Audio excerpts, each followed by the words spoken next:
Je m'appelle Maëva et mon nom d'artiste c'est Mrs Mister. Je suis illustratrice et je crée principalement des fresques murales. Les fresques murales, ça a vraiment pris le dessus en fait dans mon activité artistique et c'est ce que j'aime le plus quelque part parce qu'on est vraiment sur des supports physiques, grand format, où on peut découvrir un lieu et vraiment proposer quelque chose par rapport à l'univers qu'on ressent ou voilà, le style, les ambiances. Ça permet de donner un petit peu une âme au lieu et de travailler surtout sur des supports physiques et de se dire que les personnes vont pouvoir visiter et avoir l'expérience du lieu de manière un peu unique.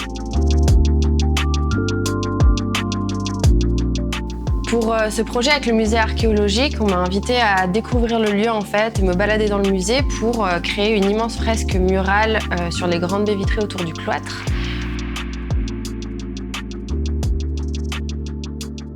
C'est un lieu hyper riche avec une architecture hyper complexe et du coup en visitant ce lieu, l'idée du labyrinthe m'est venue assez naturellement. L'idée c'était vraiment de faire une analogie entre justement la quête archéologique et la quête spirituelle en soi où voilà, on prend des chemins, on se balade, on découvre des choses, on en tire quelque chose, mais ça reste un cheminement hyper personnel et c'était un petit peu ce que j'essayais de retranscrire en tout cas à travers la fresque. Comme on est sur une création artistique qui inclut voilà, un rapport avec la vie et la mort, la spiritualité, la quête, un peu de mystère avec le labyrinthe, des squelettes, on a appelé le projet Chemins occultes.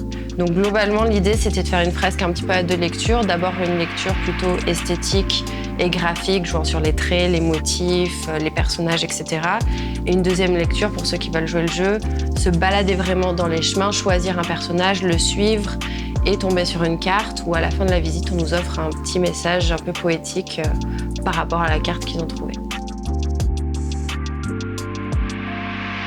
On a travaillé sur le projet pendant plusieurs mois du coup, avec d'abord les premières visites du musée pour vraiment pouvoir m'imprégner des lieux, pour ensuite créer surtout les croquis donc de la fresque, travailler les personnages. Donc tout s'est passé plutôt ici pour le travail en amont en fait, dans mon atelier, où j'ai travaillé donc les dessins, des motifs qu'on allait retrouver sur la fresque et aussi toute l'expérience qu'on allait créer autour avec les cartes de tarot, avec des stickers vinyles qu'on place un peu à droite à gauche dans le musée aussi pour accompagner toute l'expérience autour de cette fresque.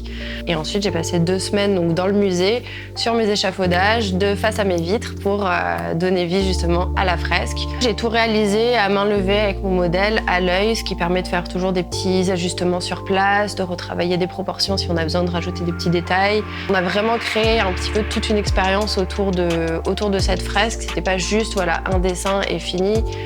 C'était vraiment pouvoir raconter quelque chose à plein de niveaux différents. J'étais hyper ravie en fait d'être sollicitée par ce musée parce que dans le département, on a vraiment plusieurs musées qui sont assez incroyables et qui ont tous une scénographie hyper intéressante. Et de pouvoir en fait apporter ma patte et de participer, offrir un regard artistique dessus à travers mon métier de fresque, c'était vraiment un véritable plaisir.